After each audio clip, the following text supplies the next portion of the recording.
¿Cómo les va? Qué gusto saludarlos. Estamos muy cerca o alrededor de una fecha trágica, desde el punto de vista que se vea, para la historia antigua de México. Todos sabemos que después de 1000 peripecias de avatares, etc., Hernán Cortés entró a la ciudad, a la gran ciudad de Mexico Tenochtitlan, y de su vecina Mexico Tlatelolco, las dos Mexico. La palabra Mexico significa en el centro de la laguna o en el centro de la luna, en el ombligo de la luna. Era una ciudad portentosa, las dos pegadas, era realmente una. Sus calles de agua eran canales, había algunas de tierra, la mayoría eran de agua y de tierra, es decir, la banqueta era de tierra, el cuerpo de la calle era de agua y tenía una comunicación extraordinaria, aunque ya con problemas serios de una gran ciudad. Recordemos que las crónicas nos hablan de una población que fluctúa entre 150,000 y 200,000 habitantes, muchísimos para ese tiempo, y sobre todo para una isla que no puede tener los servicios de otra que está en tierra firme. Por ejemplo, el drenaje.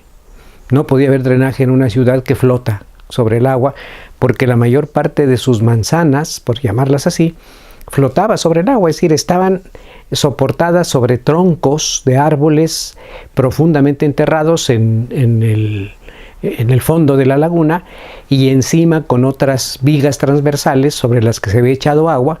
Ya era gruesa la capa de agua, de tal manera que siempre tenía agua por debajo. Así que pensemos en esa ciudad con un tráfico como el que tiene ahora. Así, había congestionamiento de canoas, o sea, era una bronca atravesar la ciudad a las horas pico, si es que así les queremos llamar. Entonces uno no se imagina que una ciudad funcionara así en ese tiempo, pero era normal en una ciudad tan grande. Las oleadas de la laguna, gigantesca laguna, limpiaban de hecho los canales, porque el agua golpeaba sobre las orillas, sacaba el agua de los canales y metía nueva agua, en fin, y eso la mantenía más o menos sana, sin problemas. El drenaje eran canoas a las que se vaciaban los desperdicios. La gente sacaba sus excrementos, los líquidos, y los echaba a las canoas, que los llevaban hasta las orillas de la laguna para tirarlos, no en la laguna, sino en tierra firme.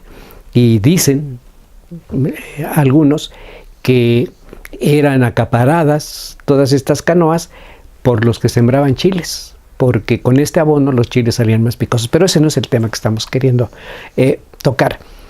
Por fin Hernán Cortés entró, primero como amigo, después como traidor enemigo, porque traicionó la confianza de Moctezuma, lo tomó prisionero, lo mató, aunque después haya fingido que fue la gente la que lo hizo. En fin, el sitio de Tenochtitlan duró 3 meses, y esos 3 meses fueron verdaderamente terribles para la ciudad. Se cortó el agua potable que venía de Chapultepec, así que la gente tenía que tomar el agua de la laguna, que bueno, no estaba contaminada de heces fecales, pero de todo modo no era correcta para beber. Se acabaron los víveres y empezaron también a acabarse las alimañas, los ratones, los gusanos, las arañas, todo lo que se movía en la ciudad pues fue consumido. Y luego, para colmo, uno de los esclavos que traía Hernán Cortés, un negro llamado Lorencillo, venía contagiado de viruela y cundió por todos lados. Los indígenas no tenían defensas naturales contra esta enfermedad y morían a racimos. Murieron más por la enfermedad que por el asedio de los españoles.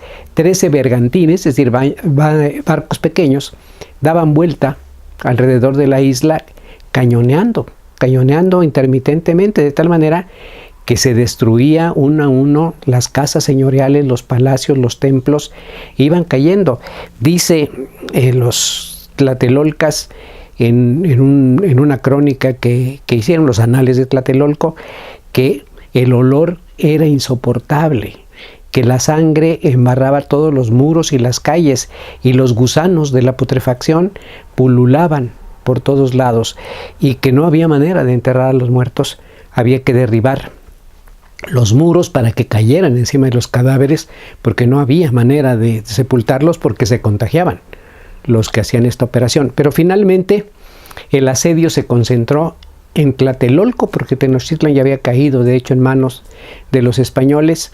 Sitiaron el Templo Mayor de Tlatelolco, todo lo que quedaba de resistencia, con Cuauhtémoc, el general de las tropas mexicanas, a la cabeza. Se refugiaron en el barrio de Tepitomitl. Piénselo, Tepitomitl. Y allí resistieron absolutamente los embates de los españoles. Se ve que ese barrio ya era tremendo desde entonces.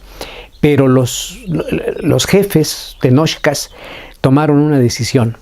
No era justo que Cuauhtémoc muriera también en ese reducto, y decidieron, contra la voluntad de él, que se embarcara, se fuera, que escapara del asedio de los españoles y buscara iniciar la resistencia, es decir, el contraataque para los españoles en algún lugar donde lo acogieran y lo ayudaran.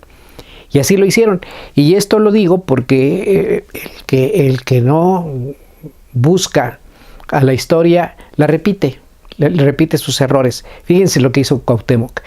Se embarcó, ciertamente, como le dijeron los ancianos del Huehuetlatoli, del consejo, se embarcó, pero se embarcó como se embarcaban como se hacen los líderes políticos, en una canoa a donde había un toldo muy elegante, penachos de plumas, y llevaba una escolta de otras canoas pequeñas, de tal manera que cualquiera, por muy tonto que fuera, se daba cuenta que alguien importante iba en esa canoa o en esa lancha.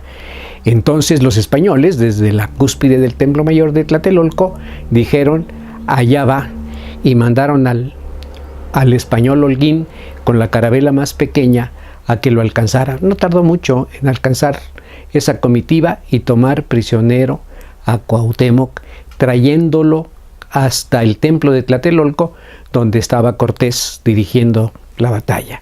Con eso terminó la resistencia mexica y Cortés se declaró triunfador. Era el 13 de agosto de 1521, día de San Hipólito Mártir. Hernán Cortés, como cristiano que era, dijo que San Hipólito había ayudado a la batalla y lo declaró el primer patrono de la victoria española. Por eso, en su honor, años después, construyó el templo de San Hipólito para conmemorar la victoria que tuvo sobre los tenochcas. ¿Dónde está el templo de San Hipólito? En la calle Puente de Alvarado, esquina con Soto. Todo el mundo la va a conocer cuando diga que ahora es a donde le rinden culto a San Juditas, a San Juditas Tadeo, y cada 28 de mes se abarrota y hasta cierran la calle. Allí, en esa iglesia, le mandó construir Hernán Cortés para festejar la gran victoria que tuvo sobre Mexico Tenochtitlan. Cayó, y con eso se acabó para siempre aquella grandeza mexicana. Eso es lo que estamos conmemorando hoy. Nomás imagínense. Gracias.